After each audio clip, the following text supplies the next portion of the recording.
एक छोटे से नगर में एक कुमार रहता था। कुमार जानते किसे कहते? कुमार, नरेश कुमार नहीं, कुमार जो मटकियां बनाता है, समझ गए? मटकी बनाने वाला कुमार रहता था। अब महाराज कुमार तो कुमार, कभी स्कूल का मुंह देखा ही नहीं।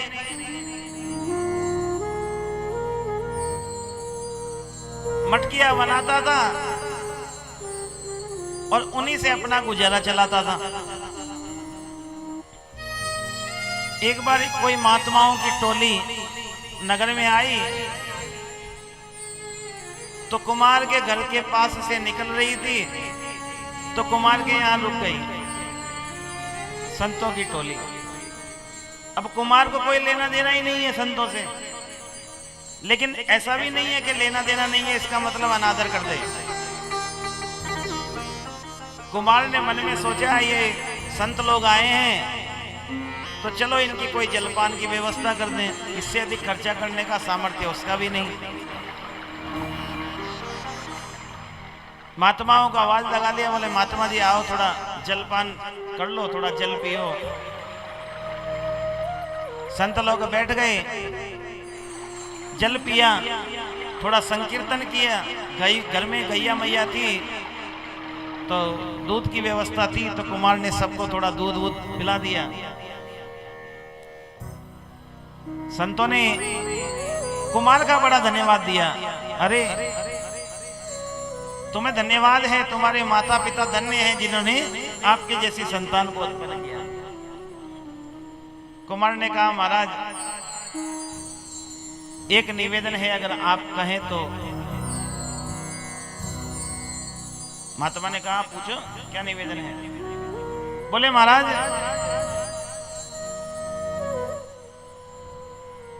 5 बालक हैं मेरे, उन बालकों का पेट पालना, अपने परिवार के निर्वाह करने के लिए मुझे कर्म करना पड़ता है। अब आपके जैसे दिन भर भजन करने का तो मेरे पास में टाइम है नहीं, तो कोई ऐसा उपाय बताओ जिससे मेरा भगवान का भजन भी हो जाए और काम भी हो जाए। महात्माओं ने कहा भगवान का भजन करने के लिए समय की जरूरत है ही नहीं। अगर कोई कहता ना कि भाई भगवान के कीर्तन कर लो, अरे महाराज समय नहीं है, तो भगवान के भजन करने के लिए समय की जरूरत नहीं है। भगवान के कीर्तन के लिए कोई स्थान प्रधान नहीं है, कोई जगह की जरूरत नहीं है, समय की जरूरत नहीं है और कोई विशेष व्यवस्था की भी जरूरत नहीं है। अगर कीर्तन करना तो करना, बस कीर्तन कीर्तन है। भगवान का नाम लेना कोई उसके लिए कोई महत्वपूर्ण व्यवस्था थोड़ी है। हाँ, अगर कोई आयोजन बड़ा भगवान के कीर्तन का करो तो उसमें तो बड़ी व्यवस्थाएं होती है।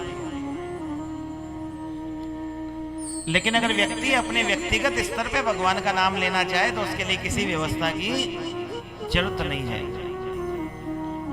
संतों ने कहा एक काम करा, अगर तू भगवान का नाम ही लेना चाहता है, तू चाहता है कि मेरे जीवन का उद्धार हो, तो एक काम करा कर। बोले क्या महाराज? बोले जितना हो सके उतना सीताराम सीताराम करा कर। क्या करा कर? सीताराम सीताराम। अब कुमार ने कहा महाराज ये तो बहुत सरल है। बोले बस यही जीवन का उद्धार करने के लिए इतना ही मात्र काफी है। कुमार ने सोचा, बोले महाराज इससे जीवन उद्धार? बोले वो निश्चित उद्धार हो गया, समझ। जब से तूने नाम जपना प्रारंभ किया तब से उद्धार हो ही गया। हो जाएगा नहीं, हो ही गया। अब कुमार के बात बैठ गई। अब वो तो कोई भी काम करे बस एक ही नाम, एक ही रट, सीताराम सीताराम सीताराम। अब महाराज बस दिन भर सोते जागते सीताराम सीताराम। अब जो दिन भर सीताराम करेगा वो रात को नींद में क्या करेगा?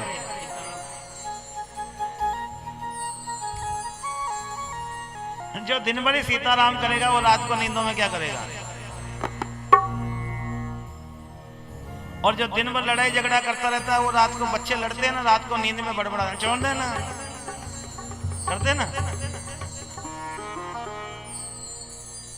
अब दिन भर ही सीताराम कर रहा है तो रात को तो सीताराम अपने आप ही हो जाती है।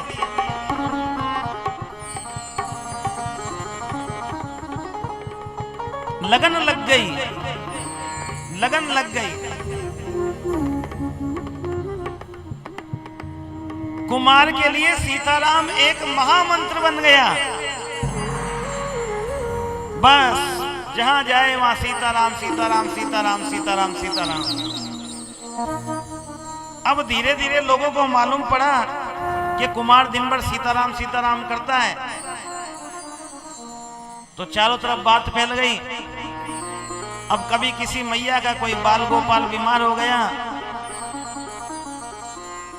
तो मैया गोद में लेकर निकल रही थी, बालक जोर जोर से रो रहा था। कुमार ने पूछा मैया क्या हो गया? अरे इसके पेट में बड़ा दर्द है। कुमार ने हाथ फेर दिया, बोल सीताराम सीताराम सीताराम सीताराम। महाराज मंत्र सिद्ध हो गया। जब एक ही मंत्र को अत्यधिक बार अगर जपोगे तो मंत्र सिद्ध होता है। बालक ठीक हो गया, हंसने लग गया। अब वो तो चारों ओर ही कुमार की प्रसिद्धि हो गई। अरे वो कुमार इतना बढ़िया है महाराज, सीताराम सीताराम करके हाथ फेरता ठीक हो जाता है।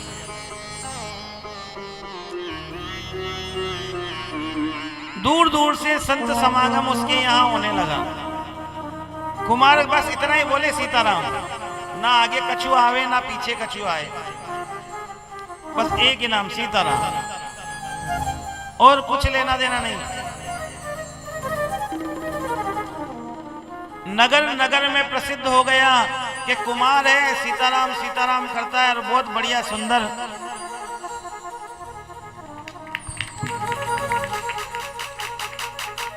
बड़ा ही सुंदर संत है, ना काहू से कछु लेनो देनो, ना काहू को कछु देनो, बस दिन भर एक ही नाम लेनो सीताराम सीताराम। अब महाराज नगर में अगर ऐसी वार्ता होती है तो राजा के पास में भी समाचार जाता है। राजा के पास में समाचार पहुंच गया। राजा ने कहा हमारे नगर में ऐसा संत है। बोले महाराज इतना भारी संत है कि दिन भर संत लोगों का आना जाना बंदी नहीं होता, दूर दूर से आते हैं।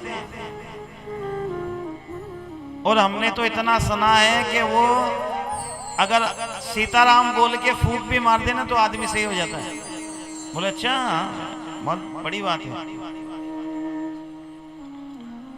राजा ने कहा बोले हम भी मिलेंगे, ऐसे संत से मिलना चाहिए।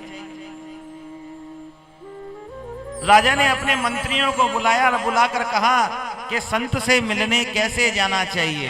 देखिए संत से मिलने की भी भूमिका होती है। राजा ने कहा कि हम महात्मा से मिलने जा रहे हैं, एक भगवान के भक्त से मिलने जा रहे हैं, तो हमें कैसे जाना चाहिए। मंत्रियों ने जो यथा योग्य बात थी वो बता दी कि महाराज इस प्रकार से आपको जाना है।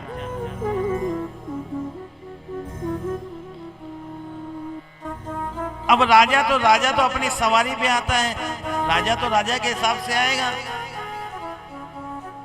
राजा हाथी पे चढ़ के अपनी एक सेना की टुकड़ी के साथ में बड़ा सुंदर थाल वाल वस्त्र मिठाइयां फल इत्यादि लेकर रवाना हो गया।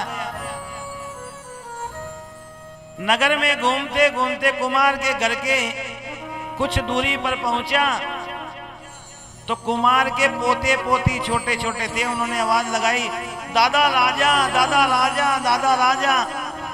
अब दादा ने कहा बोले राजा है तो क्या करें, तुम तो सीताराम करो, क्या राजा राजा करते हो। कि दादा अपने गांव में आया। अरे आया होगा भाई, राजा का गांव है, राजा आता है जाता है, राजा का क्या काम है।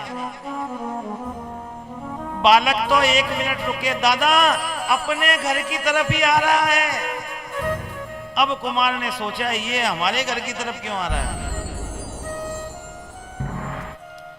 बोला भाला गांव का कुमार के हाथ पांव फूल गए, राजा मेरे घर क्यों आ रहा है। राजा ने कुमार के घर के कुछ दूरी पर अपना सारा साजो सामान छोड़ दिया, पांव की जूतियां तक उतार दी और हाथ में पुष्प माला लेकर नंगे पांव कुमार के घर में आने के लिए निकला। अब कुमार ने देखा कि ये तो मेरे घर में ही आ रहा है। कुमार घबरा गया, हाथ जोड़कर खड़ा हो गया। अरे राजन, आप हमारे घर, मेरे घर आए, आप क्यों आए, मेरे घर काहे आए। राजा ने कहा, भगत जी हम आपके दर्शन करने आए हैं। कुमार ने कहा, हमारो कहाँ दर्शन करनो है, हम तो जात के कुमार हैं, हमारो कहाँ दर्शन करनो है। अब कुमार हाथ जोड़े खड़ा है, महाराज कहाँ बिठाऊं आपको, आपको कैसो आसन लगाऊं, आप तो इतने बड़े राजा, मैं गांव को कुमार, मेरे लाने तो कोई बैठाने की जगह भी ना है, कहाँ बैठाऊं। राजा ने कुमार का हाथ पकड़ा और कहा, महाराज मैं तो जमीन पर बैठ जाऊंगा। अरे नहीं महाराज, आप जमीन पे कहाँ बैठेंगे, मैं जात को कुमार, मेरे घर में कछु है ना, आप इतने बड़े राजा। राजा ने कुमार को हाथ पकड़कर एक ऊंचे स्थान पर बिठा दिया और खुद चरणों में बैठ गया। कुमार को ऊंचे स्थान पर बिठाया, खुद चरणों में बैठ गया। कहा, महाराज आप इतने बड़े भगत हैं, हमारे नगर में आपके जैसे संत विराजमान हैं, हमारी तो इच्छा होती है कि आपका रोज दर्शन करें। कुमार ने कहा, महाराज हमारे दर्शन में का धरो है, हम ठहरे जात के कुमार। एक ही बात बार बार रट पकड़ ले, हम ठहरे जात के कुमार, हमारे दर्शन में का रखो है। कुमार की घबराहट दूर नहीं हो रही है। राजा ने अपने सुंदर हाथों से कुमार को पुष्प माला पहनाई, माला पहनाकर वस्त्र से कुमार का सम्मान किया। सम्मान करने के बाद में चरणों में बैठकर हाथ जोड़कर कहने लगा कि महाराज अगर दास पर दया करते हो, दास पर दया करते हो तो हमें भगवत भक्ति का महत्व समझा दीजिए। क्या कहा? भगवत भक्ति का महत्व समझा दीजिए। अब कुमार ने कभी स्कूल का मुंह नहीं देखा, कभी गुरुकुल नहीं गया, ऐसे अनार कुमार को पता नहीं है। उसको राजा ने प्रश्न किया कि हमें भक्ति का महत्व समझा दीजिए। कुमार ने कहा, महाराज हम तो हैं जात के कुमार, हमें तो ये कछु पतो है ना, हम तो ये जाने एक महात्मा ने कहो कि सीताराम सीताराम कराकर, और हम तो वही सीताराम सीताराम करें। राजा ने कहा, महाराज आप ऐसा मत करो, मैं आपके चरणों में जिज्ञासु बन के आया हूँ, मुझे कोई तो ज्ञान दीजिए, मुझे कोई तो बात बताइए। कुमार ने कहा, महाराज आपको बात क्या बताऊं कि राम नाम की महिमा ही बता दीजिए। कुमार ने कहा, हमें तो कछु पतो ना है राम नाम की महिमा का है वे, लेकिन हम तो ये जाने कि हमारे 500 बेटा हैं, कुमार क्या ज्ञान दे रहा है? हमारे 5 बेटा हैं, 5 बहुएं हैं और 14 पोते पोती हैं। रोज सवेरे सवेरे माटी गूंदे, रोज सवेरे सवेरे। बेटा थोड़ी आवाज बढ़ाओ ना इसकी, आवाज बढ़ाओ, रिपीट भी बढ़ाओ, आवाज बढ़ा के रिपीट बढ़ाओ, डिले भी डाल दो, रिपीट भी डाल। रोज सवेरे सवेरे माटी रोंदे। अब माटी रोंदे तो माटी में मिलावे लाले। हमें घोड़न की लीद की जरूरत पड़े। किसकी? घोड़े की लीद मिलाने की जरूरत पड़ती है माटी में। तो लीद के लाने हमारे बहुएं, हमारी पत्नी आपकी गुड़साल में जाए, क्योंकि घोड़े की लीद कहां मिलेगी? राजा की गुड़साल में। घोड़े कौन रखता है? राजा। बोले आपकी गुड़साल में लीद लेने जावे तो कभी तो आपके चेले चपाटी लीद दे देवे और कभी कभी उनको मार पीट के भगा दे। हम उनसे हाथ जोड़ के कहें, भैया लीद का आप क्या करोगे, हमारे काम आ जाएगी, हमें दे दो। तो महाराज वो हमें मार पीट के भगाए वहां से। लीद मांगने जाते हैं, उसमें मार पीट के भगा देते हैं। कौन? राजा के नौकर चाकर।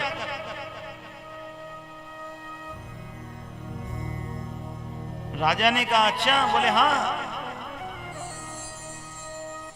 लेकिन देखो आज आप हमारे घर आए हैं, हम लीद लेने जाते हैं जो हमें मार पीट के भगा देते हैं, लेकिन आज आप हमारे घर आए हैं। कितनी बड़ी बात है। आप हमारे घर आए, हमको माला पहनाई, हमको मिठाई खिलाई, हमारे चरण भी छुए। महाराज ये सब क्यों? ये सब क्यों? ये सब इसलिए है क्योंकि दिन भर सीताराम सीताराम सीताराम करें। तो हम तो ये जाने महाराज कि नाम की महिमा ये है कि इतना बड़ा राजा भी आज हमारे घर पे चल कर आया है। यही नाम की महिमा है। इससे बड़ी महिमा क्या होगी? ये संसार आज कुमार के घर चक्कर लगा रहा है। क्यों लगा रहा है? क्यों लगा रहा है? क्योंकि वो दिन भर क्या करता